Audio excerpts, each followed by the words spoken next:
Welcome student. दोस्त, radio operator का exam आपका स्टार्ट हो गया है और जिसमें दो शिफ्ट, एक दिन आपका पेपर हो चुका है और आज भी पेपर आपका हो चुका है, जिसमें न्यूमेरिकल के प्रश्न ज़्यादा पूछे जा रहे हैं। और न्यूमेरिकल के मैंने पार्ट 1 वीडियो बना दिया है और पार्ट 2 वीडियो मैंने आपसे कहा था मैं 2 वीडियो लेके आऊँगा, और दोनों वीडियो अगर आप देख लेंगे तो दावे के साथ कहता हूँ कि एक भी प्रश्न आपका न्यूमेरिकल का नहीं छूटेगा और इससे ईजी आपको कोई नहीं बताने वाला है। मैं जो भी तैयारी करवाता हूँ पूरे कंटेंट के साथ, मैंने 7 घंटे का मैराथन फिजिक्स लिया है और 2 क्लास में मैं बता रहा हूँ पूरा न्यूमेरिकल ख़त्म कर रहा हूँ। तो आप कमेंट करके, जब आप पेपर दे के आइएगा तो कमेंट करके ज़रूर बताना। हिंदी मैंने 3 घंटे की साहित्य भी क्लास ले ली है, रीजनिंग पूरा कंप्लीट करवाया, 6 घंटे का मैराथन मैथ भी लिया है और इसी तरह यूपी पुलिस का भी पूरा सिलेबस कंप्लीट करवाया जाएगा। चैनल पे नए हैं तो चैनल को सब्सक्राइब कर लेना है।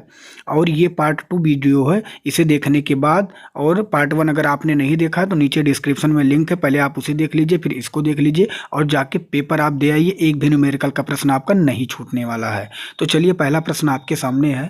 अंतिम भाग में शुरू होने वाली एक कार 1 मीटर सेकंड स्क्वायर समान त्वरण के साथ 2 मिनट के लिए चलती है, तो कार द्वारा प्राप्त गति ज्ञात करें। कार द्वारा प्राप्त गति ज्ञात करें। देखिए, कार द्वारा प्राप्त गति, ये गति का प्रथम समीकरण है। इसका फार्मूला होता है b बराबर u प्लस ए टी। क्या होता है? b बराबर u प्लस ए टी। अच्छा, u किसे कहते हैं पहले आपको पता होना चाहिए।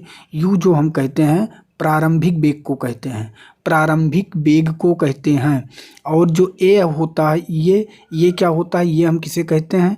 ये हम त्वरण को कहते हैं। किसे कहते हैं? त्वरण को। और टी किसे कहते हैं? तो टी को हम समय कहते हैं, टाइम को कहते हैं। ठीक है। और बी जो होता है उसे हम क्या कहते हैं? उसे हम अंतिम वेग कहते हैं। तो यहाँ तक आपको पूरा पता चल गया होगा कि अब सवाल हम कैसे हल करेंगे। तो चलिए देखते हैं। कहा गया कार द्वारा प्राप्त गति ज्ञात करें। प्राप्त गति मतलब अंतिम वेग इसकी क्या होगी? तो b बराबर हमें लिख लेना है। अब यहाँ u लिखा है, u मैंने क्या बताया? u क्या होता है? u होता है प्रारंभिक वेग। प्रारंभिक वेग कहीं दिया गया है, अंतिम भाग से शुरू होने वाली एक कार 1 मीटर सेकंड स्क्वायर समान त्वरण के साथ 2 मिनट में 2 मिनट के लिए चलती है, तो कार द्वारा प्राप्त गति। देखिए, अगर नहीं दिया गया तो आप क्या रखेंगे? 0। ठीक है। और फिर दिया गया है t, क्या है ये? u प्लस ए टी है दोस्त, प्लस। अब यहाँ प्लस लगा देंगे। यहाँ तक समझ गए। अब ये दिया गया है, ये कितना दिया गया है? ये का मतलब त्वरण होता है, ये मैंने आपको बता दिया। तो त्वरण कितना है? 1 मीटर सेकंड स्क्वायर, तो हम 1 रखेंगे। ठीक है, 1 रखेंगे तो हम यहाँ 1 रख देंगे। इसके बीच का चिन्ह गुणा होता है टी का मतलब टाइम कितना? Minute, 2 minute. कभी भी अगर आपको लिखना है तो सेकंड में लिखना है, तो 2 मिनट का मतलब क्या हो गया? 2 गुणे 60 मतलब 120 सेकंड। तो हम अब 2 गुणे 60 का मतलब मैं डायरेक्ट लिख सकता हूँ क्या, या यहाँ लिख दूँ b बराबर 0 का मतलब कुछ नहीं होता, 6 दूनी 12, 120। कितना आ गया? 120। तो b बराबर इसका अंतिम वेग आपको मिल गया 120 मीटर सेकंड, जो कि ऑप्शन आपके सामने b में दिया गया है। b इसका करेक्ट आंसर हो जाएगा। गलती से आपको यहाँ पे नहीं निकालना है कि आप कहीं स्क्वायर रख देंगे, कि स्क्वायर इसलिए नहीं होगा क्योंकि ये त्वरण का है, तो ये नहीं होगा। 120 मीटर सेकंड जो कि ऑप्शन आपके सामने बी में दिया गया है। यहाँ पे बी डी दोनों में दे दिया गया है, लेकिन इसका जो करेक्ट आंसर आप बी डी में कोई भी मान लीजिएगा दोस्त, क्योंकि आप देखेंगे यहाँ पे तो -1 नहीं है, तो इसे तो हमें बिल्कुल नहीं करना है। तो इसका करेक्ट आंसर है बी या डी में कोई हो सकता है। नेक्स्ट प्रश्न आपके सामने, इसका उत्तर देना है। स्थिर अवस्था से शुरू होने के बाद एक नाव एक सीधी रेखा में नियत दर से 3 मीटर सेकंड स्क्वायर के त्वरण से 8 सेकंड तक गति करती है। इस समय के दौरान नाव द्वारा तय की गई कुल दूरी ज्ञात कीजिए। अब देखिए, यहाँ पे क्या फार्मूला लगेगा? यस बराबर यू टी, ये टी है आपको समझना, U T plus 1/2 A T square. अब आप कहेंगे कि यहाँ पे क्यों आपने ये लगाया? अगर आपसे पूछा जाता यहाँ पे कि बताइए अंतिम वेग क्या होगा, तो आप b बराबर u प्लस ए टी लगा सकते थे। लेकिन यहाँ पे कहा गया है कुल दूरी ज्ञात करें, तो कुल दूरी का जो फार्मूला होता है यस बराबर U T plus 1/2 A T square होता है। इतना आपको याद रखना है। ठीक, अब हम निकाल लेंगे यस बराबर यू का मतलब मैंने क्या बताया? त्वरण कितना है? 3। ठीक है, वो त्वरण कितना दिया गया है? 3। तो हम रख देंगे सॉरी दोस्त, यू का मतलब त्वरण नहीं होता, यू का मतलब होता है प्रारंभिक वेग। प्रारंभिक वेग होता है। यहाँ पे कहीं पे प्रारंभिक वेग नहीं दिया गया है, तो प्रारंभिक वेग नहीं दिया गया तो अपने मन से आप 0 रख दीजिएगा गुणे टी। अब टी का मतलब कितना, 8। टी का मतलब टाइम, टाइम 8 सेकेंड। अब 8 मैंने रख दिया, प्लस यहाँ दिया गया प्लस रख देंगे, और फिर 1/2 दिया गया 1/2 रख देंगे, और फिर इसके बीच का चिन्ह गुणा होता है। फिर ये का मतलब होता है त्वरण, ये का मतलब त्वरण कितना, 3, तो हम रखेंगे 3। अब क्या दिया गया है, टी। टी का मतलब टाइम, टाइम कितना यहाँ पे दिया गया है आपको ये देखना है। तो जो टाइम आपको यहाँ दिया गया है वो 8 सेकंड दिया गया है। कितना दिया गया है, 8 सेकंड दिया गया है। देख लीजिए यहाँ पे 8 सेकंड तक गति करती है, तो यहाँ पे हम लिख देंगे 8। लेकिन टी स्क्वायर दिया गया, टी 2 बार, स्क्वायर का मतलब 2 बार, तो हम 2 बार रख देंगे। अब देखिए यहाँ पे 8 को अगर आप 0 से गुणा करेंगे तो 8 जरियम 0 हो जाएगा, तो इसका मतलब कुछ नहीं, ये तो खत्म हो गया, 8 जरियम 0। अब यहाँ देखेंगे 2 से अगर 8 को काटेंगे 4 बार में, अब 3 चौक 12 और 12 अट्ठे क्या आ गया, 96। तो कितना आ गया, 96। यस का मान कितना आ गया, 96। तो इसका करेक्ट आंसर होगा 96 मीटर। 96 मीटर स्पीड, जो कि ऑप्शन सी में दिया गया है। कुल दूरी कितना हो जाएगा, 96 मीटर। ऑप्शन सी इसका करेक्ट आंसर हो जाएगा। नेक्स्ट प्रश्न आपके सामने, इसका उत्तर आपको देना है। यदि एक ट्राली विराम अवस्था से 2 मीटर सेकेंड स्क्वायर के त्वरण से गतिमान होती है तो 4 सेकेंड बाद उसका वेग क्या होगा। अब यहाँ पे वेग पूछा गया है, और वेग का फार्मूला मैंने आपको बता दिया, बी बराबर यू प्लस ये टी होता है। ठीक, इसी पे रख देना है। यू मैंने क्या बताया, यू प्रारंभिक वेग को कहते हैं, बी अंतिम वेग को कहते हैं, ये त्वरण को कहते हैं, और टी टाइम को कहते हैं। ये आप पता होना चाहिए।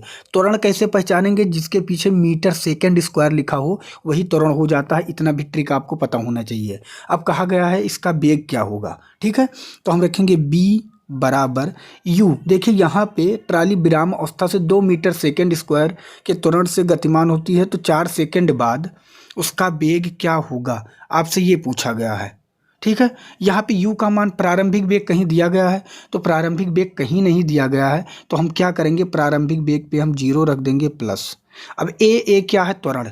ये क्या है, त्वरण। त्वरण कितना दिया गया, 2 मीटर, तो हम 2 रख देंगे 2।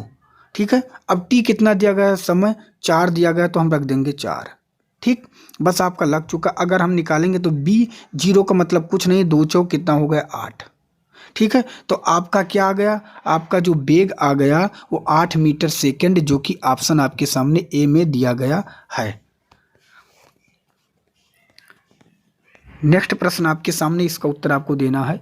एक वस्तु स्थिर स्थिति से आरंभ होकर 4 मीटर प्रति वर्ग सेकंड के निरंतर त्वरण से स्थानांतरित होती है, तो 8 सेकंड के बाद उसकी गति कितनी होगी। उसकी गति कितनी होगी, देखिए यहाँ पे फिर पूछा गया अंतिम गति। जब पूछा गया उसकी गति कितनी होगी, तो अंतिम गति, इसका फार्मूला मैंने बताया, बी बराबर you plus A T. You plus A T, बस यही रख देना है हमें। बी बराबर यू प्रारंभिक वेग होता है, जो कि कहीं नहीं दिया गया है, तो हम क्या रख देंगे, 0 प्लस, अगर नहीं दिया जाता है तो 0 रख देंगे। ये त्वरण है, त्वरण कितना है, 4 मीटर, तो मैं रख दूंगा 4 मीटर। टी टाइम कितना है, 8 सेकेंड, तो 8 सेकेंड बराबर। अब देखिए बी मैं रखता हूँ, 0 का मतलब कुछ नहीं, 4 बटे कितना हो गया, 32, तो 32 मीटर प्रति सेकेंड हो जाएगा, जो कि ऑप्शन आपके सामने सी में दिया गया है। नेक्स्ट प्रश्न आपके सामने, निम्नलिखित में से कौन सा समीकरण वेग समय संबंध को दर्शाता है। वेग समय संबंध को दर्शाता है, तो मैंने आपसे बताया वेग का जो फार्मूला होता है बी बराबर यू प्लस ए टी होता है, जो कि ऑप्शन सी में दिया गया है। ये आपको याद होना चाहिए। नेक्स्ट प्रश्न आपके सामने है, किसी वस्तु का नियत त्वरण 10 मीटर सेकेंड स्क्वायर है तथा प्रारंभिक वेग 100 मीटर सेकेंड है, तो कितने समय बाद उसका वेग दुगना हो जाएगा। अब देखिए वेग दुगना हो जाएगा, वेग फार्मूला मैंने आपसे क्या बताया, इसका बी बराबर यू प्लस ए टी होता है। यू प्लस ए टी होता है। अगर प्रारंभिक वेग यहाँ पे दे दिया गया 100, तो कितने समय बाद वेग दुगना हो जाएगा। दुगना का मतलब कितना, 200। तो हमें पता चल गया अंतिम वेग कितना, 200, प्रारंभिक वेग कितना, 100, क्योंकि 2 गुना कहा गया तो 100 का 2 गुना क्या हो गया 200, इतना आपको पता हो गया। अब हम इस फार्मूले पे रख देंगे, ठीक है। अब अंतिम वेग क्या आया 200। अब हम फार्मूला पे रखेंगे तो बी का मतलब मैंने आपसे क्या बताया क्या होता है अंतिम वेग, तो हम रखेंगे अंतिम वेग पे बी पर 200 बराबर यू क्या होता है, यू प्रारंभिक वेग होता है, यू प्रारंभिक वेग कितना है तो 100 रखेंगे, प्लस ये क्या होता है त्वरण, त्वरण होता है तो त्वरण कितना दिया गया है 10 मीटर सेकंड तो 10 रखेंगे, टी का नहीं दिया गया तो हम टी को ऐसे रख देंगे बस।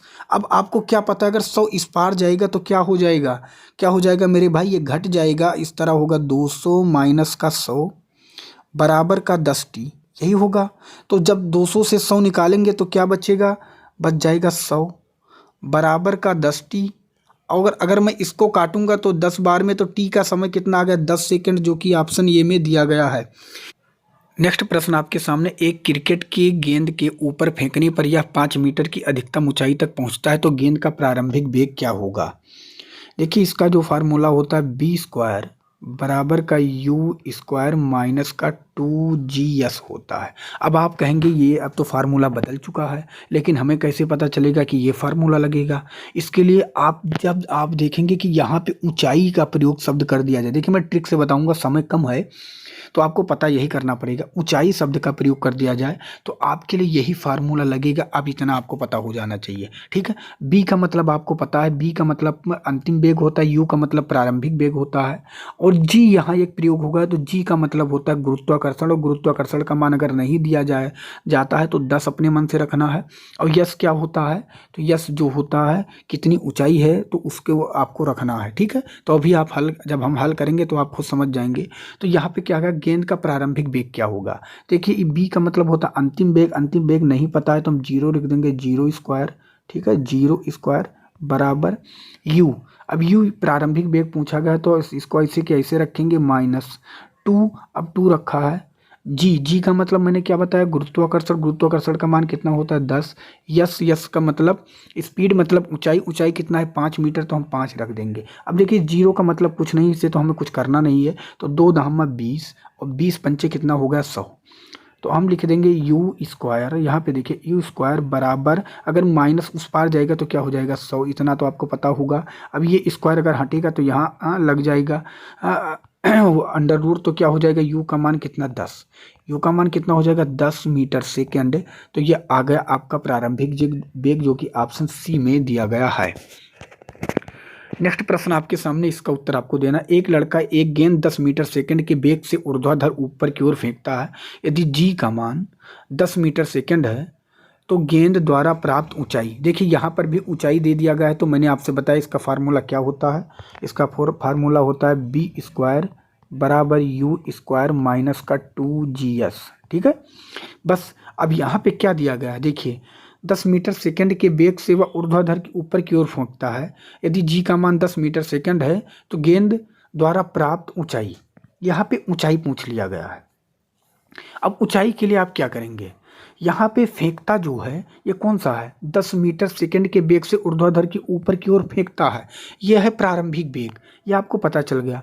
अगर ये प्रारंभिक वेग है तो बी का मतलब अंतिम वेग हमें नहीं पता तो हम क्या रख देंगे यू, बी का मतलब 0 स्क्वायर, प्रारंभिक वेग कितना दिया गया 10, मैंने आपसे बताया यू को प्रारंभिक वेग कहते हैं, बी को अंतिम वेग कहते हैं, मैंने आपसे ये बार बार आपको बता दिया है, ठीक है। तो यू 10 मीटर सेकंड है तो हम 10 का क्या रख देंगे स्क्वायर माइनस, ठीक है, 2 लिखा है 2 रखेंगे। जी का मतलब क्या होता है गुरुत्वाकर्षण, जी का मतलब क्या होता है गुरुत्वाकर्षण, गुरुत्वाकर्षण का मान कितना देगा 10, ठीक है। और यहाँ पे यस दिया गया, यस का मतलब क्या है, यस ऐसे रख देंगे, यहाँ आप समझ गए। तो देखिए 0 का मतलब कुछ नहीं होता, इसे हम हटा देंगे, 10 दाम में कितना हो गया 100, तो हम लिखेंगे 100, ठीक है। अब माइनस अगर हटा देंगे तो ये बराबर हो जाएगा, और उस पार जाएगा तो क्या हो गया 2 दाम में 20 यस, ठीक है। अगर मैं इसको काटूंगा 20 से 100 को तो कितनी बार में कट जाएगा 5 बार में, तो यस का मतलब वह स्पीड, या स्पीड का मतलब हाइट, हाइट मतलब ऊंचाई कितना आ गया, तो आ गया 5 मीटर जो कि ऑप्शन सी में दिया गया है। नेक्स्ट प्रश्न आपके सामने, एक पत्थर एक भवन की छत से छोड़ने पर पृथ्वी के सतह तक गिरने में 4 सेकंड लेता है तो भवन की ऊंचाई बताइए। अब देखिए यहाँ पे ना प्रारंभिक वेग आपको पता है ना अंतिम वेग पता है, दोनों में कुछ ना कुछ होना तो चाहिए, ना प्रारंभिक वेग है ना अंतिम वेग है, और जब प्रारंभिक वेग और अंतिम वेग नहीं रहता है तब कौन सा फार्मूला लगता है, इस पे आपको ध्यान देना है। तो इसके लिए आपको क्या कर देना होगा, ये होता है यस बराबर U T plus 1/2 G T square. ठीक, ये कर देना है। देखिए कुछ भी नहीं है, 2 से 3 आपके फार्मूले हैं, आपको नोट डाउन कर लेना है, पेपर देने से पहले इसको देख लेना है, बस आपके जितने भी न्यूमेरिकल हैं हल हो जाएगा। भाई अगर सिलेक्शन लेना है तो इतना आपको मेहनत तो करना ही पड़ेगा। तो यस का मतलब स्पीड या ऊंचाई समझ लीजिए, बस यही आपको रख देना है। भवन की ऊंचाई सीधा सीधा पूछा गया, तो यू क्या होता है, यू अंतिम वेग होता है। अंतिम वेग है कहीं, कुछ नहीं है, तो अंतिम वेग को हम 0 रख देंगे, 0। ठीक है, यस बराबर यहाँ 0। टी का मतलब टाइम, टाइम 4 सेकंड, तो 4 सेकंड रख दीजिएगा, प्लस 1/2 रख देंगे। जी का मतलब क्या होता है, जी का मतलब गुरुत्वाकर्षण, गुरुत्वाकर्षण का मान कितना होता है 9.8। ठीक है, टी का मतलब क्या होता है टाइम, टाइम कितना दिया गया है 4। टी के ऊपर क्या लिखा है स्क्वायर, तो हम टी को कितनी बार रखेंगे 2 बार। बस 4 जीरो में क्या होता है 0, तो इसका मतलब कुछ नहीं, इनको हटा दीजिए आप। 2 से आप 4 को काट देंगे 2 बार में। बस अब क्या होगा, एस बराबर 4 दूनी कितना हो गया 8, 8 गुणे 9.8। बस यही अगर आप गुणा करेंगे तो आपका कितना आंसर आ जाएगा 78.4 मीटर, जो कि डी में दिया गया, डी इसका करेक्ट आंसर हो जाएगा। तो दोस्त जितने भी इम्पोर्टेंट प्रश्न हैं मैं सभी को कवर करवा रहा हूँ, इसमें गति से जितने रिलेटेड इम्पोर्टेंट प्रश्न हैं मैंने सभी को कवर कर दिया है। आगे बढ़ने से पहले मैं आपको बता दूं, UP police, UPSI, SSC GD, MTS, railway, अन्य कोई भी अगर आप तैयारी कर रहे हैं तो आपके अंदर की जीके का डर खत्म हो जाएगा। इसमें वही प्रश्न रखे गए हैं जो हर पेपर में पूछे गए हैं और टॉपिक वाइज कवर किए गए हैं। इसमें इतिहास, अर्थशास्त्र, भौतिक विज्ञान, रसायन विज्ञान और नीचे देखेंगे जीव विज्ञान, संविधान, भूगोल, स्टैटिक जीके के साथ 288 पेज में इस ई बुक को तैयार किया गया है। और इस ई बुक को आप देख सकते हैं कि किस तरह, जैसे यहाँ पे आप इतिहास देखिए, किस तरह वन लाइनर के रूप में एक एक की पॉइंट को रखा गया है, जो आपके लिए रामबाण साबित होगा। और इमेज और कलरफुल के साथ इस ई बुक को तैयार किया गया है, जिससे आपके अंदर पढ़ने की रुचि हो, और पढ़ने के बाद मैं ये दावे के साथ कहता हूँ आपके अंदर का पूरा जो डर है जीके का वो खत्म हो जाएगा, और ये आपके लिए यह ई बुक रामबाण साबित होगी। अगर आप इस ई बुक को परचेज करना चाहते हैं, अपने अंदर के जीके का डर भगाना चाहते हैं, तो इस ई बुक को अभी मात्र 39 रुपये में परचेज कर सकते हैं। इस ई बुक को परचेज करने के लिए आपको ये नीचे में आपको यूपीआई आईडी दिया गया है, पूजा BCIT 05@OKSBI। इस पर आप 39 रुपये पे करके आपको इस नंबर पे स्क्रीनशॉट सेंड करना है, यहाँ पे आपको ई बुक सेंड कर दी जाएगी। अगर आपको नहीं पता है ई बुक हमें कैसे परचेज करनी है, तो इस नंबर पे आपको व्हाट्सएप मैसेज करना है, यहाँ आपको पूरी जानकारी दे दी जाएगी।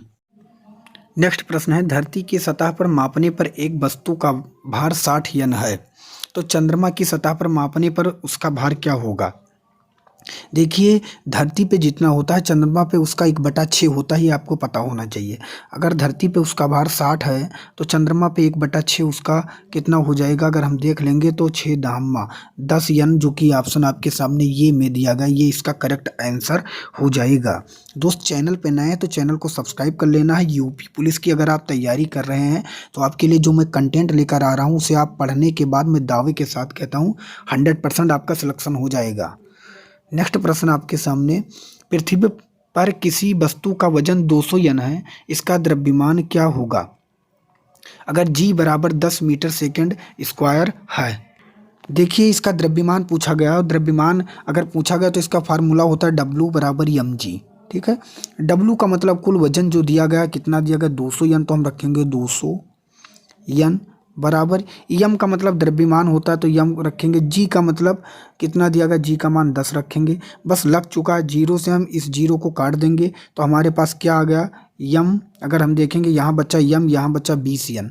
ठीक है, तो यम का मान कितना होगा 20 यन, लेकिन यन में नहीं देखना है, यहाँ पे पूछा गया द्रव्यमान, द्रव्यमान सदैव केजी में होता है, तो ऑप्शन इसका ये करेक्ट आंसर हो जाएगा, ये आपको याद रखना है। ठीक है, नेक्स्ट प्रश्न आपके सामने, इसका उत्तर आपको देना। एक वस्तु का द्रव्यमान 10 kg है, पृथ्वी पर इसका क्या किलोग्राम होगा। अब देखिए फार्मूला मैंने आपको बताया था W बराबर mg होता है, तो W रखेंगे, यम का मान दिया गया द्रव्यमान 10, जी का मान दिया गया 9.8, हम गुणा कर देंगे तो हमारा W का मान कितना आ जाएगा 98। कितना आ जाएगा 98। लेकिन जब W का मान आता है तो याद रखना यहाँ पे 98 यन, 98 kg दिया गया है, W का मान यन होगा, जो कि ऑप्शन डी में दिया गया है। अगर kg कब रखते तब द्रव्यमान का आंसर दिया जाता, तो इसका correct answer option number D सही हो जाएगा। नेक्स्ट प्रश्न है 100। अब ये सवाल को आपको देखना है कि कैसे करना है, पहले हम तब आपको समझाएंगे आगे। अब यहाँ पे शक्ति दिया गया है, शक्ति। ठीक है, तो शक्ति का मतलब पावर, P बराबर बी आई होता है, बस इतना आपको पता होना चाहिए। P बराबर बी आई होता है तो P मतलब पावर का मान पूछा गया, B का मतलब वोल्ट कितना वोल्ट है 100 तो हम 100 रखेंगे, I मतलब एम्पियर कितना एम्पियर 6 तो हम गुणे 6 रख देंगे। बस P का मान हमें मिल गया 600 जो कि ऑप्शन आपके सामने ए में दिया गया है। नेक्स्ट प्रश्न आपके सामने, इसका उत्तर आपको बताना है। देखिए इसको बताने से पहले मैं आपको बता दूं, जो ये ऊपर वाला सवाल आपने देखा था यहाँ पे आपको जो दिया गया था, यहाँ पे ओम का मान नहीं दिया गया था, इसलिए मैंने लगाया था P बराबर बी आई। ये आपको याद रखना है। अगर आपके सामने कहीं पर ये ओम का चिन्ह दे दिया जाए तो बस इतना याद रखना है, P बराबर बी स्क्वायर बटा आर कर देना है, बस आपका आंसर हो जाएगा। ठीक है, तो बी का मतलब बी कितना दिया गया वोल्ट 150, 150 स्क्वायर है तो 150 को हम कितनी बार लिख देंगे 2 बार। ठीक, और फिर बटा आर कितना दिया गया, आर का मतलब प्रतिरोध होता है 1.5 तो 1.5 रखेंगे, पॉइंट हटाएंगे तो यहाँ 10 कर देंगे। अब इसको काटेंगे 10 बार में, गुणा करेंगे 1500 आ जाएगा, जो कि ऑप्शन आपके सामने सी में दिया गया है।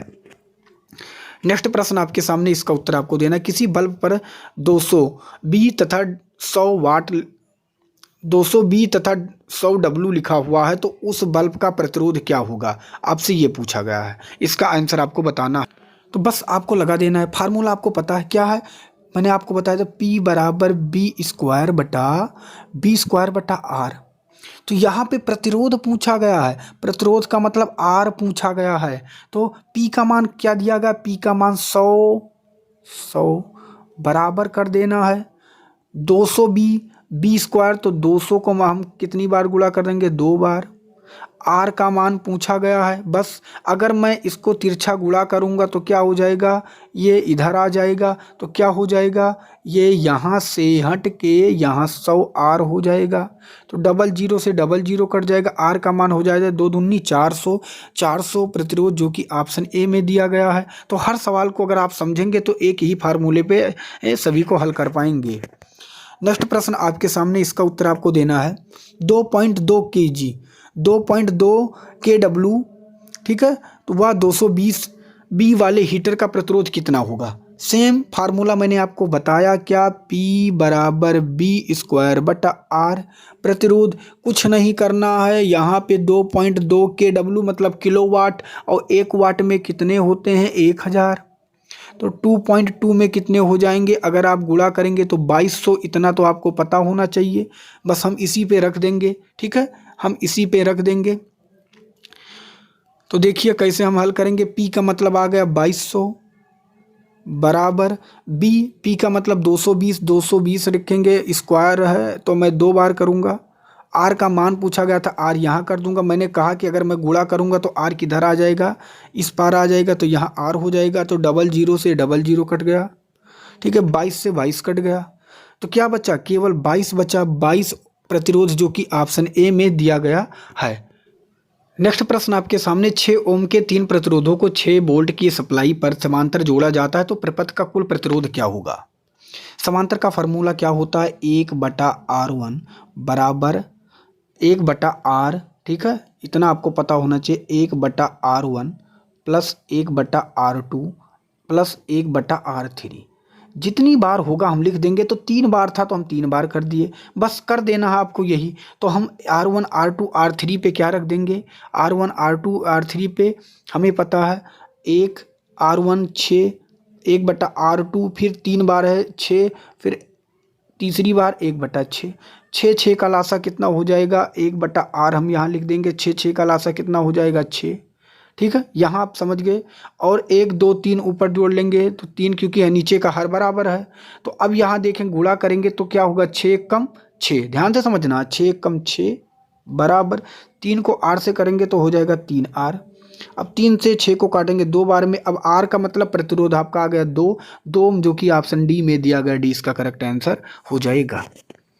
नेक्स्ट प्रश्न आपके सामने देखिए, यहाँ पे दिया गया 18 16 42 74, इन सभी को चारों कैपेसिटरों को समांतर में जुड़े हुए होने पर परिणामी कैपेसिटी क्या होगी।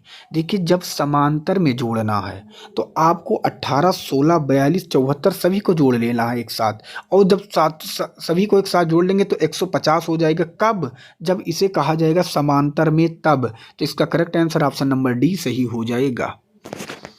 नेक्स्ट प्रश्न आपके सामने, इसका उत्तर आपको देना है कि इसका आंसर क्या होगा। अब 2F और 3F कैपेसिटी के दो कंडेंसर श्रेणी में जुड़े हैं, तो 2F का तीसरा कंडेंसर उसके समांतर जुड़ता है, तो परिणामी कैपेसिटी क्या होगा। अब तीसरा 2F के साथ जुड़ता है। अब हमें अभी कुछ नहीं करना है, कैसे आपको समझना है। पहले ये दो जुड़े हैं, इनको हम निकालेंगे। कैसे निकालेंगे, जब ऐसे प्रश्न तीसरा जोड़ने को आपसे पूछा जाए, बस ये ट्रिक आपको याद रखना है। तीसरा तो पहले जो दो दिया गया इसको आपको ऊपर का गुणा कर लेना है और नीचे इन दोनों को जोड़ लेना। 2 3 और 2 3 क्या हो गया 5। फार्मूला बताऊंगा तो आप ज़्यादा परेशान हो जाएंगे। तो 2 3 6/5 हो गया। कितना होगा 6/5। अब जो तीसरा दिया गया 2F इसी को जोड़ लेना है, बस आपका आंसर आ जाएगा। 5 दूनी 10 और 10 से 6 जोड़ेंगे तो क्या हो जाएगा, 5 दूनी 10 और 6 हो जाएगा 16/5F, जो कि ऑप्शन बी में दिया गया 20 का करेक्ट आंसर हो जाएगा। नेक्स्ट प्रश्न आपके सामने, 10 ओम के दो समान प्रतिरोध समांतर रूप में जुड़े हुए हैं, या संयोजन 10 ओम के तीसरे, देखिए यहाँ पे भी तीसरा दे गया, तीसरे प्रतिरोध से जोड़ा जाता है, तो संयोजन के समकक्ष प्रतिरोध किसके बराबर होगा।